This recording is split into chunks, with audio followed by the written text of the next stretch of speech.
Well, good morning, everyone. I'm Dr. Laura Lacher, and welcome to today's Medical Grand Rounds. We'll go ahead and get started with some reminders, logistics, and then introductions for today. Please be sure to join us for next week's talk. We will be hosting the annual Goldman Berlin Lectureship in Palliative Medicine, and we'll be hearing the talk, The Lost Art of Dying, Reviving Forgotten Wisdom. That'll be given by Dr. Lydia Dugdale from Columbia University. And just as a reminder, Grand Rounds is a joint effort between Providence St. Vincent Medical Center and Providence Portland Medical Center. We are often here live in the room in Southern Auditorium at St. Vincent's on Tuesday mornings at 8 a.m. And we are occasionally live in person at noon on Tuesdays at Providence Portland. You can always earn CME credit by joining us in the room by watching live virtual on Teams Live or by watching a recording of the event. If you look at your Grand Rounds invite each week, it will let you know when and where we are meeting. And that is also the same link to access the video. I'll be monitoring the Q&A throughout today's session. So for those of you joining us online, please feel free to post any comments or any questions, and I will hold those until the end as time permits. And now to introduce today's speaker, we are joined by Dr. Logan Jones, Assistant Professor of Medicine in the Department of Internal Medicine, Division of Hospital Medicine at Oregon Health and Science University. His scholarly portfolio spans competency-based medical education, healthcare policy and advocacy, clinical reasoning and evidence-based medicine, and the application of emerging technologies in health professions education and clinical practice. With a background as a consultant for several tech companies, Dr. Jones brings a practical understanding of how evolving technologies can support physicians in their day-to-day work. He's currently developing an AI platform designed to function as an ambient clinical coach in the learning environment and frequently speaks on the use of AI in research as well as its ethical and professional applications in medicine. And it is with this background that he presents today's talk, Demystifying AI, Tools, Applications, and Pitfalls. Thanks, Dr. Jones. Morning, everyone. Thanks for your time on this quintessential rainy Tuesday morning. My name is Logan Jones. Make my way across town to visit you this morning. Disclosures to start off with, as shared, I've been a tech consultant in the past. It's been a while since I've received any direct payments. I own stock in S&P 500 companies. It's hard to avoid companies that also do AI in that world. I have some grant applications outstanding. I've thought about picking up some consultant roles, but kept an arm's length right now due to keep some academic honesty in what I talk about, especially today. And my last disclosure, I think this technology is really neat, but it's a tool. And just like power tools, if wielded well, it can make some really cool stuff. If you don't know what you're doing and it's left unattended, it can be really harmful or destructive. So for my talk today with you all, I hope to go over four main goals: is kind of describe the fundamentals of AI by explaining how it works, what it can do, and what its limitations across various fields are. Can identify some tools that I use in my day-to-day life and non-professional life as well, and how they plug in. Talk about some use cases of those, to share some ideas to get your creative juices flowing and seeing if and how AI might help you in what you're trying to accomplish in your day-to-day. And then round out the talk, putting some tempered caveats on all of the above to say that there are some risks with this and we need to be mindful as individuals and as a profession as we launch into the new artificial intelligence augmented world. To start today off, I'd like to go over just a glossary of some terms and then distinguish how AIs think versus humans think. So glossary terms, in the most basic sense, is AI. What is it? It is technology that mimics human intelligence. There are different tests and ways that people talk about this, but basically it's the concept that you want to make a non-human, non-biologic entity that can pass muster and that can seem like it's thinking and doing tasks as a person would. Predictive AI has been around for 50 plus years.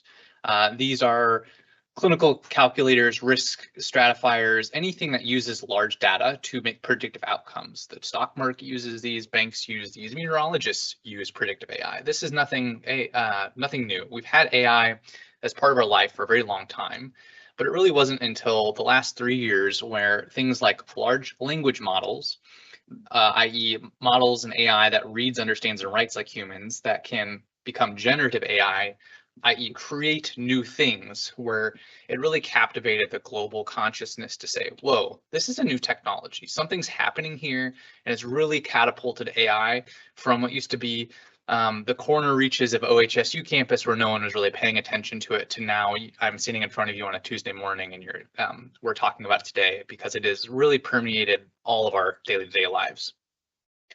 What really allowed this to happen are two main approaches in AI in the last 5 to 10 years. This is the idea that transformers and tokenizers. So we're all kind of familiar with zeros and ones, binary code that we always used to seeing the trope computer screen running code across.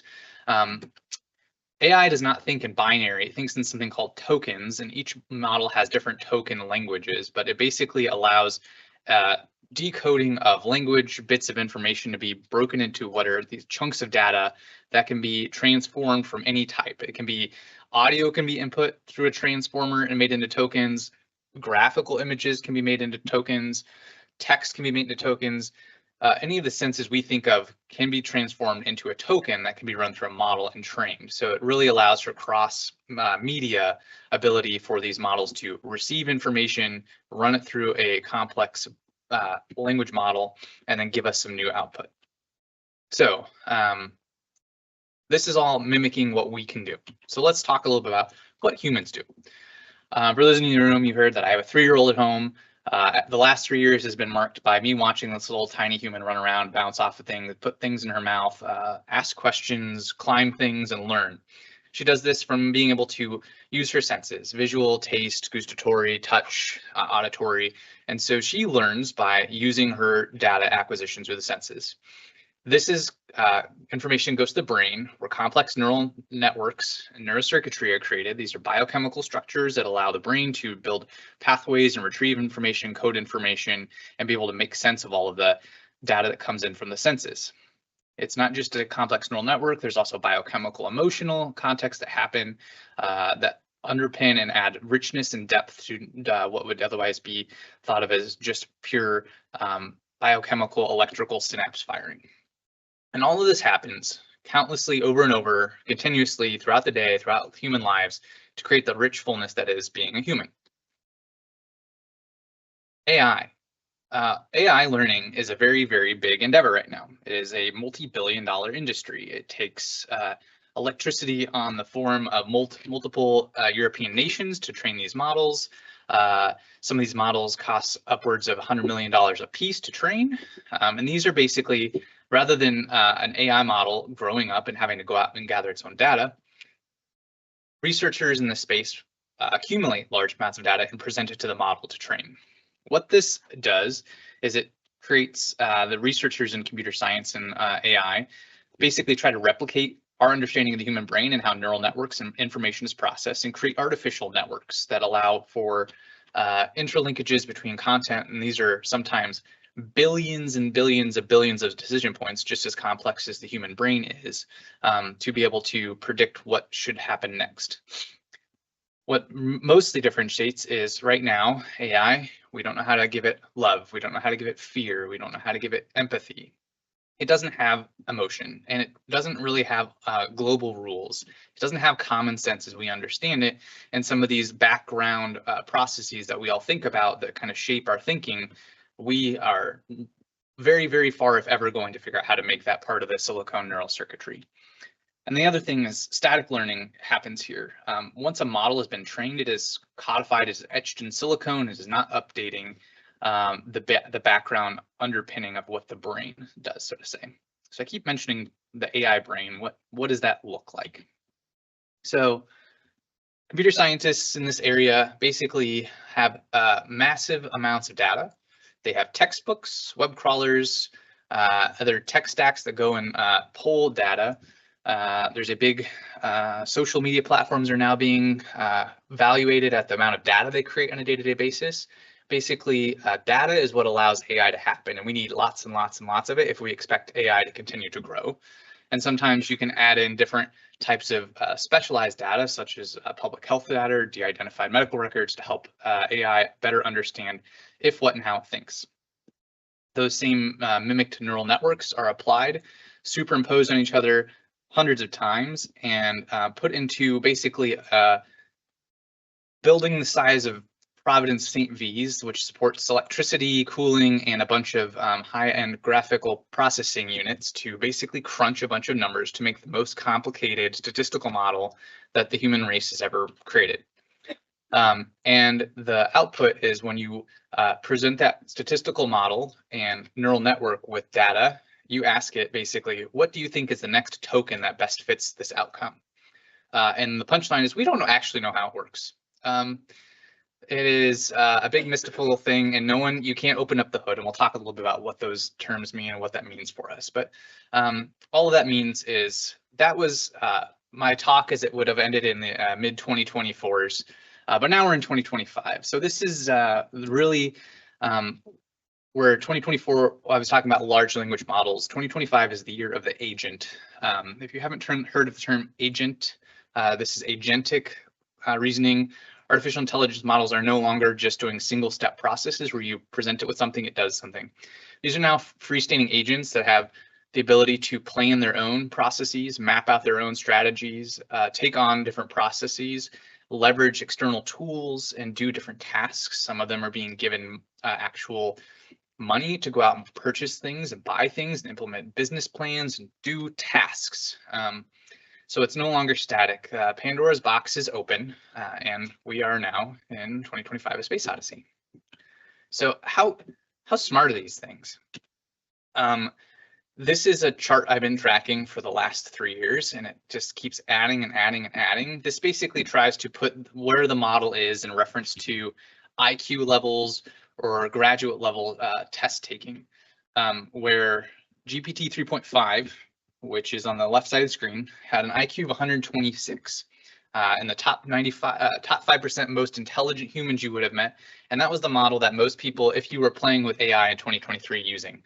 I remember sitting with a friend and colleague who was in probably this auditorium a year ago, Adam Rodman, who I've been talking with and conferring and working with this space for a while. He's talked to you about his thoughts on clinical reasoning with AI, using ChatGPT 3.5, saying, holy cow, this is going to change the world. And it was leagues behind where we are today. The growth in AI technologies and what it's able to do has just been parabolic. It's insane.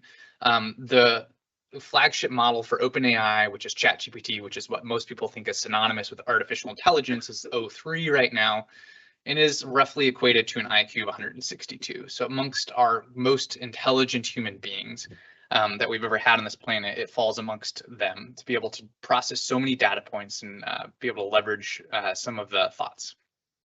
I'll put a caveat here. Even though it scores super high, and I could show you a bunch of different charts about how good of a coder it is, how good of extreme math it is, sometimes it still makes flaws. And the fun thing to do is try and catch these models on, they will present something so certain to you, and then you ask them to defend their reasoning, and sometimes you can actually catch flaws. So while they're very smart, think of it as a self-interested person that still has some notoriety and acceptance to want to make sure you think it's smart and capable. So even though we can think of them as an oracle, they are not, but on the average, they outwit most of us in this room, if not all of us. So I used to say that AI, don't be worried, it's just a really advanced statistical model, it's just guessing the next best thing, but no, it's no longer just that. It's no longer just a probability matching feature. The scientists that develop these models and the neural circuitry they've layered on, we have new data in the last several months that they've studied to think about. It has pre-planning. Even some of the quote unquote wimpier models no longer guess just the next token because they can rhyme. And you shouldn't be able to write a poem if you're just guessing the next best token, because it can have forethought and think about what is the next best rhyming couplet 3, 4, 5 sentences down the road. And those are some of the less impressive models being able to do that. So they have multi-step reasoning, they can plan ahead, they can start doing abstract thinking, and they have basic self-evaluation of, do I know this? And they're also interesting research on what language do they think in. There's a new language that the token, because all these models use tokens, they don't think in a single language. While English has the most amount of different words and is mostly trained on English, It is thinking in some new higher level thinking that we will never really be able to, as wimpy, human, squishy, pink-brained people, ever be able to fully understand what an AI model is thinking. So at this point in May 2025, I still say AI remains a tool, but it's a tool with emergent, intricate strategies capable of powerful outcomes and some hidden risks. So, you know, we're good. We're good. So I spend a lot of time thinking about that. What does it mean for our profession? What does it mean for an educator? What does it mean for somebody with a small child? What does it mean for us as a human race? But that's a really heady philosophical space. But I wanted to kind of bring it down to say, all right, so we can sit here and talk and pontificate all day, but let's talk about if we're going to use this and try and use it for us to make our lives better, which is what the promise is with these tools. How do we do that? So becoming AI fluent, I cannot stress enough that I think this is, I'm as an educator at OHSU, I teach students, I'm developing the curriculum at OHSU, I'm trying to help and promote physician trainees to know how to do this because it is no longer a skill set you will be able to avoid. It will be implicated. Prompting is a skill. Prompting is the idea that you can create questions in a way that optimizes the output you get from an AI model to give you the output that you're looking to help you complete your task. It's just like asking a clinical question. The more precise you ask, you know, you're going to ask your evidence-based question. You want to know your population, your PICO questions. Just like you're asking EBM questions, PICO prompting is also something you can train, learn, and better understand how to formulate the question to get the output. Time to competency on this. I probably last count in the last 2.5 years, coming on 3 that I've been doing this, I probably logged 4,500 hours interfacing with AI. I kind of know how to make this hum when it comes to using the large models, and I'm starting to get into how to code and use these in a more sophisticated, nuanced way. It used to be Anders Ericsson's old rule, old adage of you need 10,000 hours to do something to become an expert in it, become a true master in something. The new reality is, while if we were still with the circa 2023, 2024 models, I would say that's probably closer to needing about 3,000 hours to really truly understand how these work and how to like leverage all of the different facets they do. With the new agent models, where they're doing a lot of the heavy lift for you, in 100 hours, you could do basically everything I do now. That took me 4,000 hours to curate because the models just know how to do everything by themselves. I used to have to ask a question and walk it through a chain of reasoning step and have it leveraged to everything. The tools and models now are doing that autonomously and by themselves and coming out with roughly the same output I was coming out with at the end.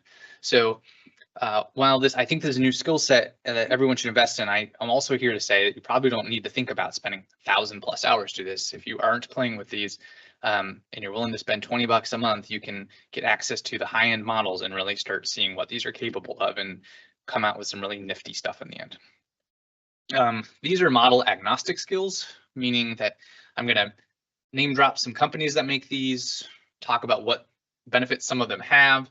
But if you learn on one model, there are some slight tweaks and variations in others. But if you learn it on one, you can quickly go pick up another one and be able to do roughly the same thing. And so things like ChatGPT, Claude, Gemini, and other cloud-based ones, these are the high, very 500 billion decision points that each time you ask a question, it's going to run through before it gives you a token. These are the most advanced models. But there's a very near future where your smartphone is going to have enough processing power to run medium-sized models in your pocket that will never leave your phone and will be completely secure on your phone.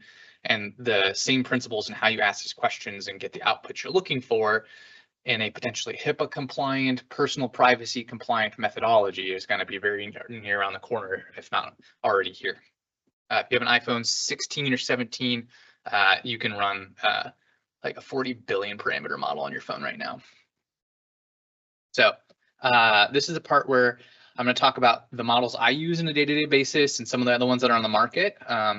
I gave them the content of my slides and ask them to describe themselves as a model if you had to anthropomorphize them, and then ask them to create an image based on their own self-description.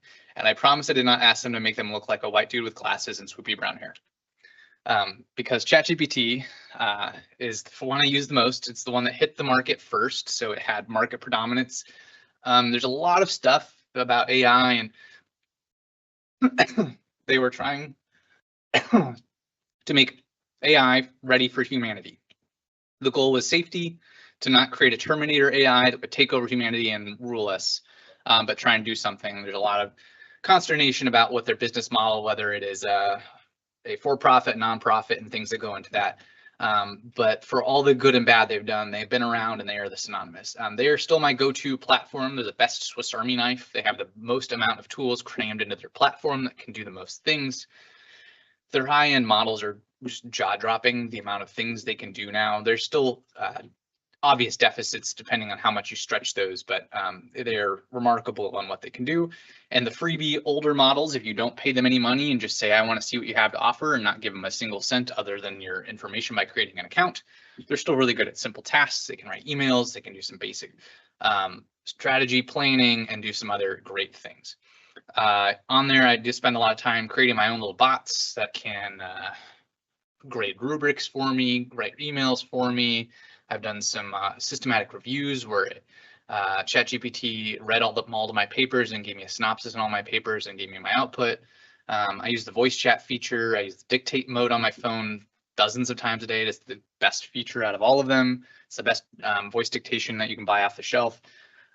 It has the best visual generation integration as exampled on the right, and the deep research function that showed up at the beginning of 2025 is basically, the way I liken it is, imagine you had a college degree holding intern that you were paying, that you could ask it a question and it would go out and do web searches and write you up to a 30-page report in your pocket around the clock and could do that for you. That's what it is. I do health policy and advocacy, and the ability to give it some questions and prompt it and say, hey, there's this topic we're talking about, go write me a report, use these perspectives, write it from this perspective. We just had a ballot election here. I took a picture of my ballot and said, here are all the different races going on. Please identify all the people. I want you to go read all the news articles, read all the chat rooms, synthesize. Here's my unique political lens that I think about myself in the world.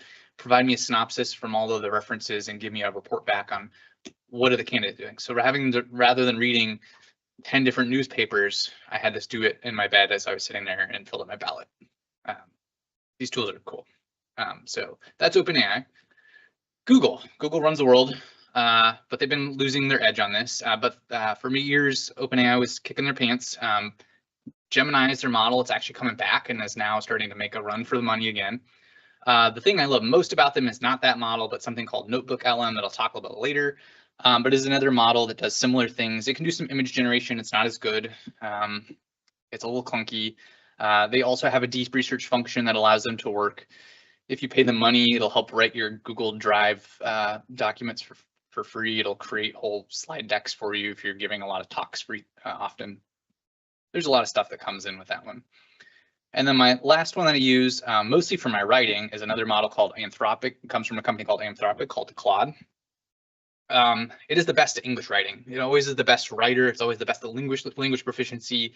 They're the company that ironically OpenAI started to make a human-centric safety one. They are the leading company actually trying to make models that are safe for humanity and not allowing models to tell people how to make neurotoxins and methamphetamines and explosives, but you can hack all of the models and get that out of them.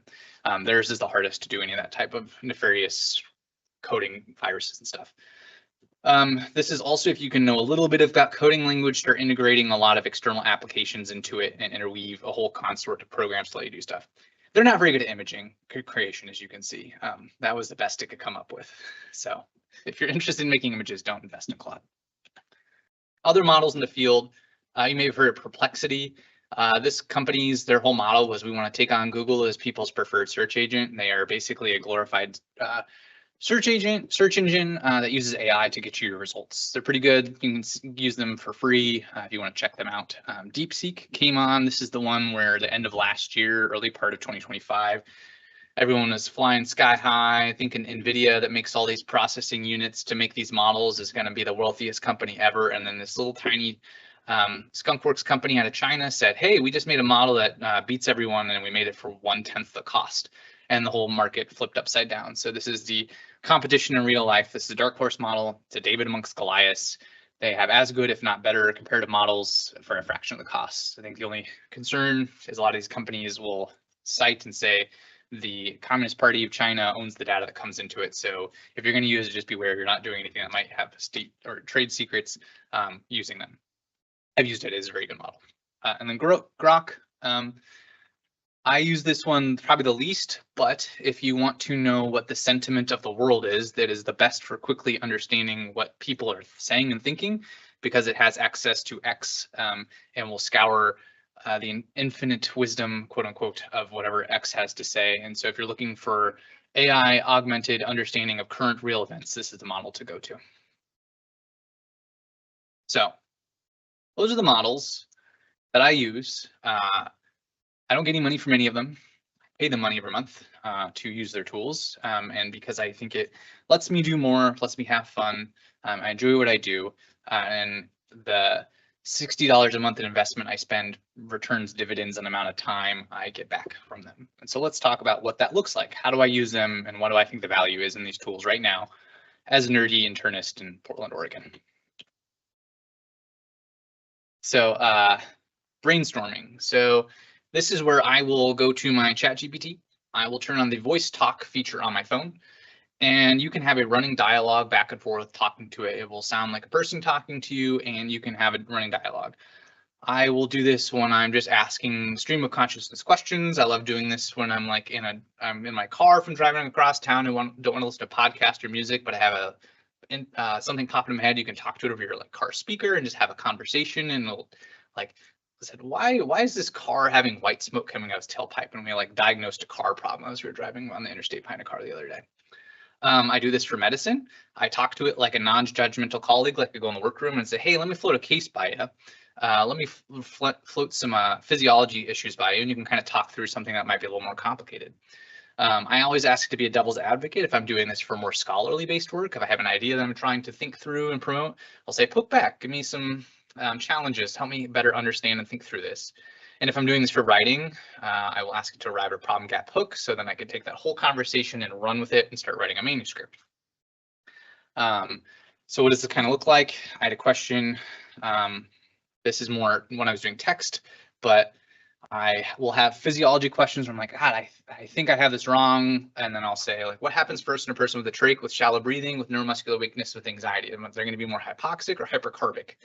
And they can kind of talk through and discuss the physiology principles, because they have all the physiology books in their brain. They can pull this out. And so you can learn a lot from physiology, complex heart catheterizations, heart failure physiology.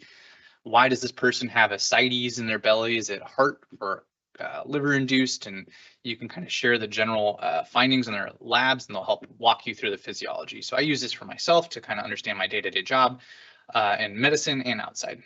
I do a lot of writing. I'm a education researcher, and I do a lot of manuscript development. And then so if you're doing any long form writing, whether it be personal, academic, organized medicine related, or the likes, this is how I do it.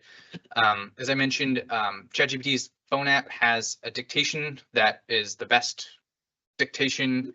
I wish Dragon would stop using Dragon and just buy their software, because it kicks the pants off of Dragon's dictation accuracy. I will basically talk about what I want to write and say, please understand that this is what I'm trying to accomplish. Here are my general outline for a paper. I can upload a couple PDF of background information that I informed my thinking, and I will ask for a structured outline.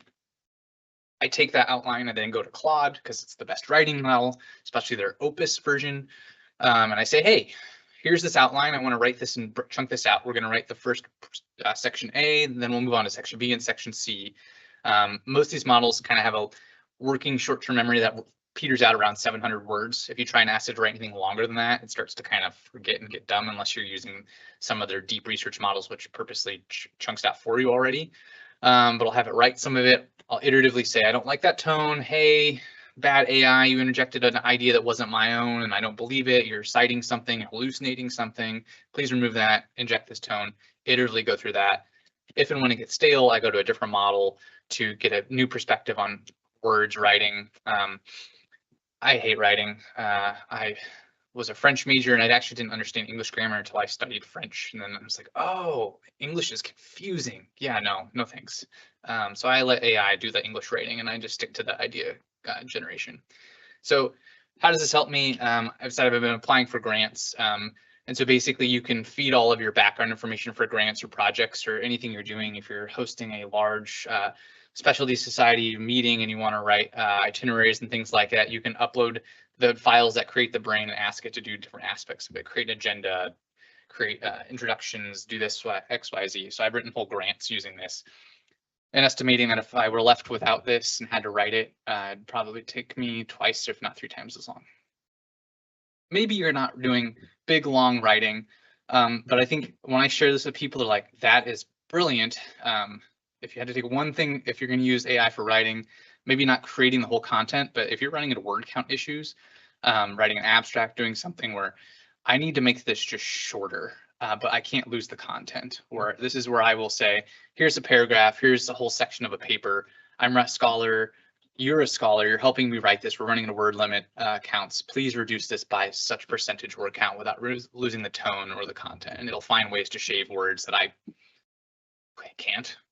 So I'm glad this exists. It has helped me get things submitted that otherwise probably never would because they were way too long. And so you may be thinking, what does AI have to offer in terms of writing that others can't? We studied this at OHSU, myself and my education research mentor, when this was ChatGPT 4. So this is late 23, early 24. We wrote the introduction section of a paper. We each gave each other the bullet point outline of what the topics we would talk about.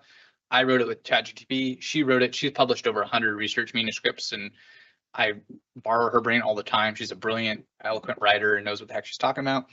I'm a wannabe with AI, and I have like 5 papers next to my name at this point when I was writing this. And so we took those papers and we sent it out to our education research community on campus and said, can you tell who wrote which one? How confident are you and why? And everyone was confident they could tell. Literally 100% of people said, oh yeah, I can tell the difference.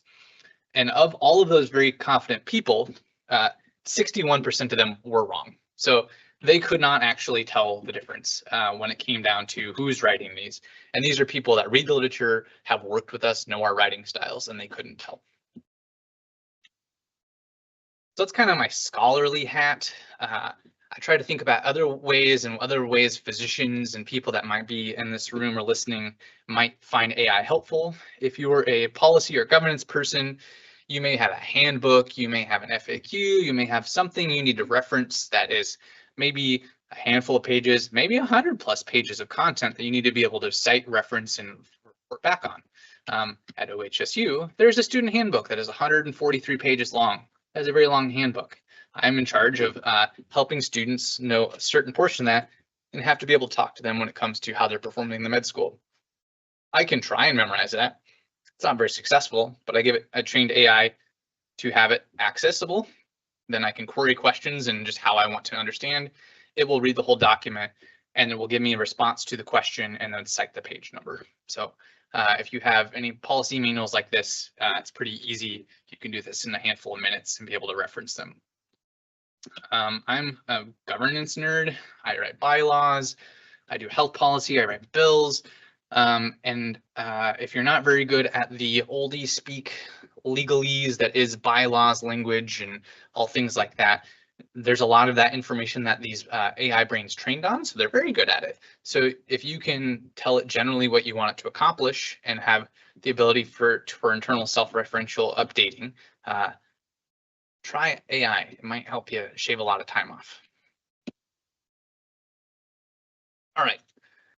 Clinical care and education, probably the most applicable section here. There are some things on here that my home institution won't actually let me talk about, but I'm not there, so I can talk about it here. The first of which is open evidence. A show of hands, who's used open evidence? Yeah, almost about everyone in this room. My institution was concerned that we were uploading too much HPI to it, so they shut it off for us. Um, but I've been using it since it basically launched before anyone else knew about it. It is fantastic. It pulls literature, it pulls questions, it cites things, it gives you things, it makes you feel really, really smart.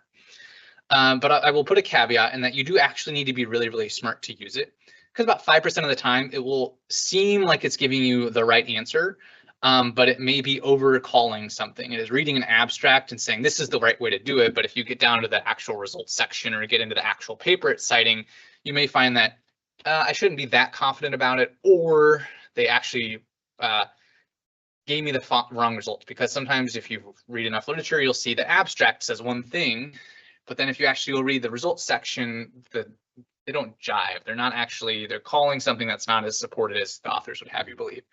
I love it because it does. It still kicks the pants off about any other tool out there to be able to ask a Pico style question and get the answer I want curated to there. But it's a caveat emptor, buyer beware. Make sure you're actually vetting the content, because that is one of the biggest concerns I have for our profession is if we don't continue to be the curators of being able to not just arrive at diagnostic certainty, but the skill set that we have, which is management reasoning, being able to take this information and contextualize it to the person in front of us, we will relinquish our status as the practitioners of medicine that we are, that want to do right by the patient and hand the keys over to these AI companies, when I firmly believe that as cool as and smart as I think they are, and Adam Rodman was here and talks about how they kick the pants off of most doctors in diagnostic reasoning, there's still much value that cannot be replicated by AI if you're doing your job correctly. But if you just go to this, click, give me an answer, and just regurgitate this and don't contextualize it, you're failing your patient, you're failing our profession, you're failing our society. So use it as a tool, as a well thought out craftsman in your care. Patient education. Most of our medical records will give us handouts on content. Sometimes you reach something where like, there's not a handout on complement mediated deficiency HUS. Like how do I explain this to somebody? How do you get complex physiology points across to somebody who has English as a second language? How do you broach that? How do you take a very complicated disease state and explain it to somebody like they've got an 8th grade reading level? Those exact prompts I use all the time to help me think about how can I take this thing that I am so intricately familiar with and I've studied for a decade and teach it to somebody who doesn't even know what a cell is. And so I use this a lot to help me when I'm trying to teach people who have a hard time understanding their own health, to put it in terms that they can work with. AI is trained on a lot of data. It is given a lot of data from other languages. You can start talking to English, and then if you start talking to it in Spanish, it'll adapt, and you can start talking to Mandarin, and it'll start giving you responses in Mandarin. If there's enough data for it to learn on, it'll translate. So I've used this. One of the cases most recently was patient English as a second language. They spoke Mandarin, and they had severe lupus. They had no idea what lupus was. They thought they had cancer for years. And so I had to help them teach them. So I used AI to help create some handouts under education. The legal caveat here is you can't trust it as an interpreter service. So what I always say is have it make the handout both in English so you can verify the contents and translate into the service. And then if I hand it to the patient, I always use an interpreter with me to summarize the content, to say that I've at least done some formal validated interpreter services to deliver that content. And we always put the caveat to say, please revert to the English version and use a trusted interpreter. But for some of my more complicated language barrier patients that need some coaxing and education, this has been a great boon to me to get my job done on the wards. Scribes. Is Providence using Scribe yet? Yeah. Dask Copilot. They're cool. Let's see. AI scribes. If you're an employee, you cannot go try your own scribe. You may be, if you're a young physician like me on social media, those algorithms are always trying to pitch you different ideas on which scribes you should use to make you save so much money so you can go climb mountains or do whatever they're trying to tell you you're going to do if you save time. The punchline is that 80% of doctors are employed in the US. So if you're one of the amongst those 4/5 of doctors, if you're an employee, you can't use these without signing a business associate agreement. If you do, your employer may not like that and you may suffer punishment. And so the ability for you to pick and choose which ones is kind of limited. I think that's a lot of detriment. I've been working to develop a scribe with a couple trainees at OHSU that developed one. I think it actually kicks the pants off with all the big box ones for 1/10 the price, because the big groups are status quo and they want to make a bunch of money and all of that. But I think they will serve a benefit for physicians and other practitioners of medicine, and that on the whole, particularly if you're outpatient based versus inpatient based, be a bigger boon for you. And for people trying to address 1 or 2 problems, i.e. specialists compared to a generalist that may be responsible for a dozen or so, like I often find myself as an inpatient hospitalist. Scribes may be one of the easiest ways for us to leverage this technology to actually get us some more time back in our day-to-day life. There's a lot of caveats there. The quality of them is something that many researchers at OHSU have spent a decade plus trying to understand. If they're trained on crappy notes and copy forward notes and all the bad note bloat that we do, and that's the examples they're given, they're going to write notes that continue to perpetuate that for us. So they're not a panacea, they're not a cure-all. But I do think that this is already here, if not already around the corner, and is something that will hopefully pay out for us in the long run. And then my other favorite one for education and self-teaching is Notebook LM. You can use this for free if you just have a Google account. You go to the website Notebook LM. You can look at it on your web browser. Don't download an app. There isn't a Google app for this. But basically, this allows you to upload sources, whether it be YouTube videos, PDF documents, Word documents, healthcare pages, web pages. And you basically prime its brain to now talk and respond to you with the content that you trained it on. And so my favorite way to do this is I'll do a mini journal club with myself where I'll take 3 or 4 journal articles that I've been meaning to read, get their PDFs, upload to it, and you can ask it to give you an audio playback. I don't think this version has this actual. Yeah. Welcome to another deep dive. Today, we're tackling a question that's been making headlines and sparking some serious debate. Uh-oh, sounds intense. Can private equity ownership in healthcare truly balance profit with the well-being of patients? That's the million-dollar question, isn't it? It really is. And to get a handle on this complex issue, we're going to explore a couple of reports. Okay. One is from the U.S. Department of Health and Human Services. It's a response to those growing concerns about consolidation, Right. in private equity and healthcare markets. Welcome to another deep dive.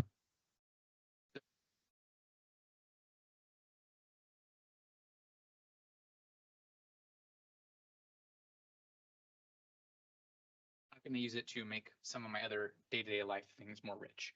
I'm not a great storyteller. My daughter wants some really fantastical stories sometime.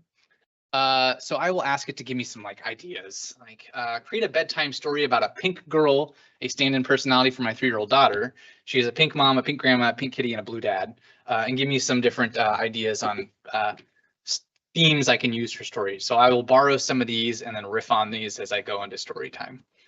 So using this to kind of come up with some creative thinking. I don't play Dungeons and Dragons. I have lots of friends that do. I wish I had time to, but I have helped them create whole story plots using ChatGPT to help create and come up with some interesting creative stuff. That may be blasphemy if you're deep in the D&D world, but forgive me if I've spoken any blasphemy. If you want to hear an interesting, fun song about your life, you can use this app. It's called Suno. You can use it for free and get 5 songs a day or something. You have 500 characters to type in what type of sound you want to hear, what are some key phrases and things you want to hear about it, and it will actually write a whole song. You can say, I want a male voice in the style of country with some clauses about Portland summers, Willamette River, rafting trip, friendship. And it'll write a whole song and do it and give you several versions. And so if you want to come up with some funny, personalized inside joke songs, this is how I've used it with my friends, you can actually write whole songs, and it's scary how good and actually catchy it writes. And then now, about a year and a half ago, I would have said use this pretty more cautiously to use it for a travel itinerary search, but the deep research functions now will actually go find research, will pull websites, will give you links to the actual resorts and airlines you can buy from. So now I'm using AI to plan my next large family vacation to Costa Rica. I said, here's our family size, age groups, consider activities that would be appropriate for that. Here's our budget. We're willing to do X, Y, Z. We're not willing to do A, B, C. Please plan this out and provide links to all the resorts and things you recommend so I can go book them. And it spent about 15 minutes, and now I have my itinerary pretty much nailed in.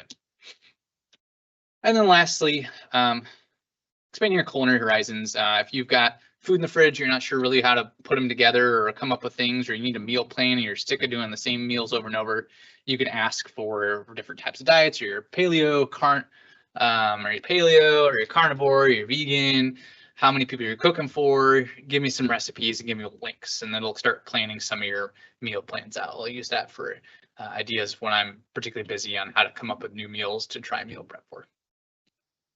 So, yay, all the positives, all the good stuff. There's a dark side. I've kind of hinted at a couple of these throughout these. And this is something I'm near and dear to me. So Foundations in AI Ethics for Medicine, QR code will take you to a workshop that I developed, published online. It's by AAMC that now is going out trying to help other medical schools do a self-directed workshop for medical students by medical students on how to talk about how do you think through the professional implications of AI, what are the ethical issues. So some of the big themes in this are autonomy, both your professional autonomy of your own practice and how patients get to choose whether or not AI is used in your clinical practice. Do you have to report that you're using it? How do you report that you're using it? There's a lot of issues with privacy. People get kind of weirded out about AI, and how do you either use that and be forthcoming with them or not? Beneficence, using AI to maximize the benefit to the patient, and maybe not just using it just for your own personal. The converse is non-maleficence, is trying to not harm people by AI. Justice, accountability, transparency. It kind of goes through the traditional ethical, practical implications, and there's a lot to have to unpack. The last one, transparency, as I kind of mentioned on how are these whole things created, is these are black box decisions. These are billions and billions approaching trillions of decision points and statistical models. And if you can't understand how to arrive at a decision, you can't do a cognitive biopsy on these. Do you know the motivations? Do you know where it's coming from? Are you sure it's citing appropriate information? Is it arriving at something? And the higher the risk, the outcome and the recommendation is doing, the more you want to be certain you kind of know where it's coming from and why it's doing it. There are some other issues that go into how AI is used. Hallucinations probably would have been a much bigger issue a year and a half ago. Now that they've been, these companies are a little bit more willing to let these models have access to the internet, it can kind of go back and try and factually fill in holes by finding things, and you can go try and correct and make sure that the data it's citing is appropriate and seemingly correct, but it still happens from time to time, and you still need to be sure that you're understanding, are the arguments the AI is using real. Regression bias is the idea that these are statistical models. Statistical models try and give you probabilities, and it's trying to guess the next most likely bit of information. So if you ask a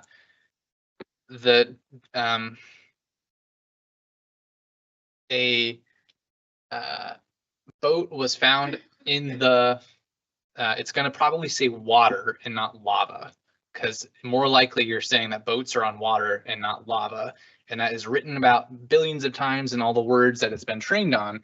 It's going to pick out the boat was found in the, and it's going to insert water.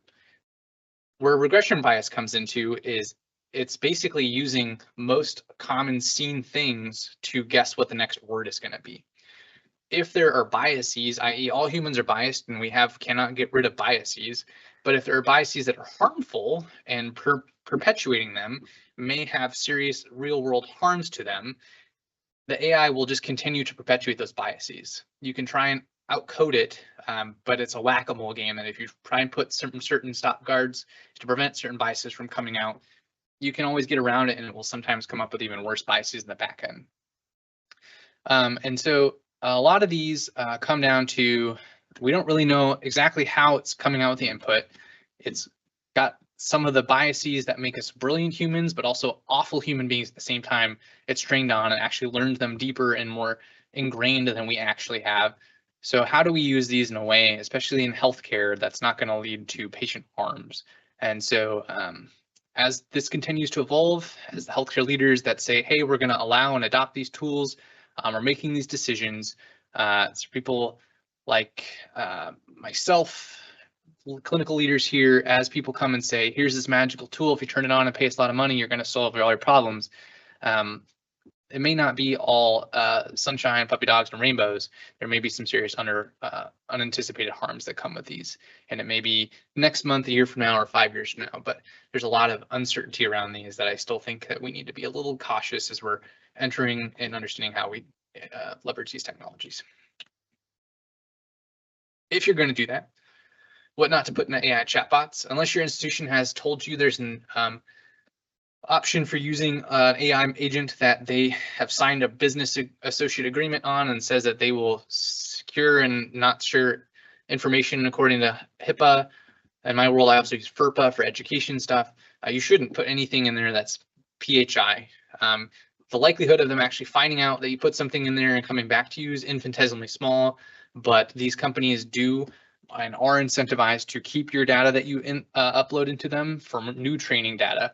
So something, information, if you just took a whole discharge summary from your patient and dropped it into one of these models and said, give me patient instructions and discharge instructions, yeah, that's saving you a ton of time, but depending on what standing agreement you have with that entity, they may keep that information. Now your patient's health information is now part of their brain and will be going to train future AI models, and that may creep up in a future state. So making sure that if you're using these, knowing what your privacy security regulations are, avoiding PHI that can get you in HIPAA trade, HIPAA hot water. And if you are doing your research or anything else commercially, making sure you're not uploading trade secrets for your company you may be consulting with. This is by a lawyer from UNESCO. This is the last slide I put up. It's just as a general framework of how to think about, should I use AI and what I'm doing? Does it matter if the output is true? No. If it doesn't matter that your daughter doesn't know the difference between a sand castle and a sandstone castle, sure, use ChatGPT. But if you need to make sure it's true, are you willing to put your own professional credibility as a human being physician on the line and say, I am willing to take legal, moral, ethical, professional responsibility for the output? If you are, and you can back it up, okay, use it. But understand that you are now exposing yourself, particularly if you let ideas that you aren't able to back up leak out into what you're putting out there, that could put you into some hot water. If you're doing high level statistics or research or doing something that you have no idea what it's talking about, and you're going to sign it and send it to a report, or it's going to make a big decision, don't rely on AI. There's, as I said, they are very smart. They're very good at math, but I check it all the time and I still find it makes errors. There are things that if you're using this, you need to be able to back it up. And if you can't do that, don't rely on the AI to make those big decisions for you. All right, so that puts us at 53. Got some time for questions, and thank you so much for your time.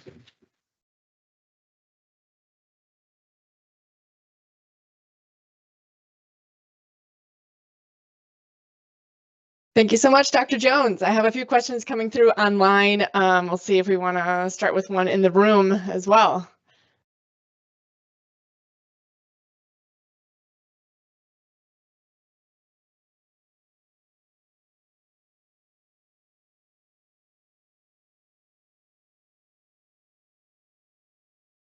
Thanks. This is really interesting. You mentioned the opportunity to chat with the AI, and I know they're trained to be empathetic listeners. An article came to me through some algorithm recently about the downsides and the risks potentially of unmasking or promoting an idea that one is quite magnificent. And I'm sort of thinking about bipolar disorder and mania and how the AI, which means to tell you how wonderful you are, might not help you if you spent too much time with it. Curious if you've run into that, not personally, but in your reading.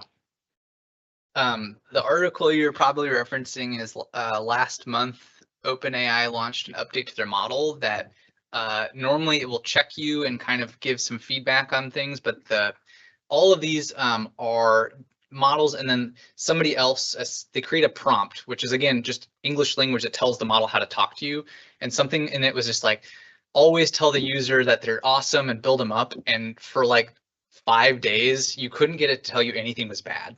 And it was very ironic. And so the use of these models in things like mental health, I think there's an access argument to be made, especially in our rural communities where we don't have mental health providers. And what is the role for first line or mental health services to be done through this? You bring up a very interesting point of who's supervising, who's monitoring it. And if this is in a vacuum, you can really perpetuate a lot of harm. Same things happen. We've on a lesser degree and less insulated. Social media echo chambers and all of this are bad for mental health. This could take this and no longer have it a small insular community, but a community of one, where your AI model, depending who, where, and how, and its motivations are, can definitely exacerbate some of these. Yeah, it's the question of all of this is what's the output? What is it trying to do in terms of a behavior change and action change in the world of what you're getting out, and who's supervising it? And a lot of these things are really concerning. In 2023, a company used ChatGPT as a first line triage chat communicator for teens with mental health and adults with mental health when they contacted like a triage help thing. And rather than telling anyone that they were using ChatGPT, they just randomized people to get an actual person or ChatGPT. They didn't get an IRB approval, they just did it. And then they were very happy when they said it was as good, if not better than our humans. You know, all of the ethical Tuskegee concerns came out with that. And so what I try and promote is there's a lot of money. There's a lot of people in Silicon Valley and elsewhere that do this that want to make money off of this. It's our responsibility as the people that have been charged with the safety and wellness of a lot of our communities to be voices at the table to make sure as these are rolled out, can we make sure that these are being rolled out in a way that's going to minimize these harms while still trying to maximize the offers and the benefits they do propose. Dr. Jones, thank you for being here. I'm an OHC med student, so I remember when open evidence was banned for us, which is very unfortunate. I think one of the things, there's a few thoughts that I had about this. I think it's very cool that technology is, going in this direction. I think one thing that you didn't mention was the sustainability aspect of it. I know, like, huge data centers, big GPUs are being used. There's like huge costs that I heard about, people saying thank you to ChatGPT was costing them tons of money. And also like emissions perspective, should we be concerned about this from that perspective? And then in terms of like ethics, I know you're using it for research and things like that, but it seems like a lot of like even OHSU for our assignments, they said don't use ChatGPT. For like research, journals, they say, do not use AI at all. And, I think that's something, I don't know if that's going to change. And I guess from an over-reliance perspective, I think it's interesting, for physicians, that could be a problem. But, something that I see with like kids these days in school, like my younger sister, she's using all this for all of her emails. And then, when she doesn't, it goes down or something happened. I remember it went down like, 3-4 months ago with like ChatGPT. Everyone was making videos about how their exams are messed up. They can't do anything. So it seems like, for the youth, there's certainly like implication there. And I wonder what your thoughts on some of these things. Do you have time for like 7 coffees after this? Those are the same questions that keep me up at night. There's all the policy that happens right now, but there's the downstream effects.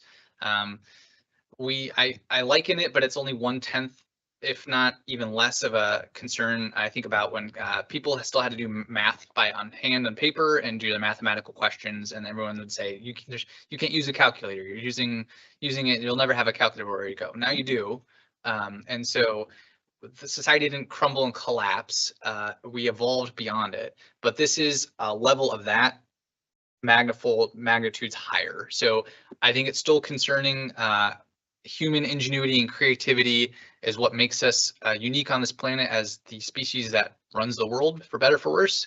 And with this now being able to seemingly make decisions in a way that we will never even be able to understand, will we relinquish our foothold as the predominant thinking entity on this planet, or will AI take over that for us and we will have dilapidated clinical critical reasoning? Definitely stuff that many of us ponder and are concerned about. Thank you, Dr. Jones, for your thoughts in 1 minute. I think our medical student encapsulated all the questions on many of our minds, and we will leave it there for 9 o'clock on a Tuesday morning. Great. So much.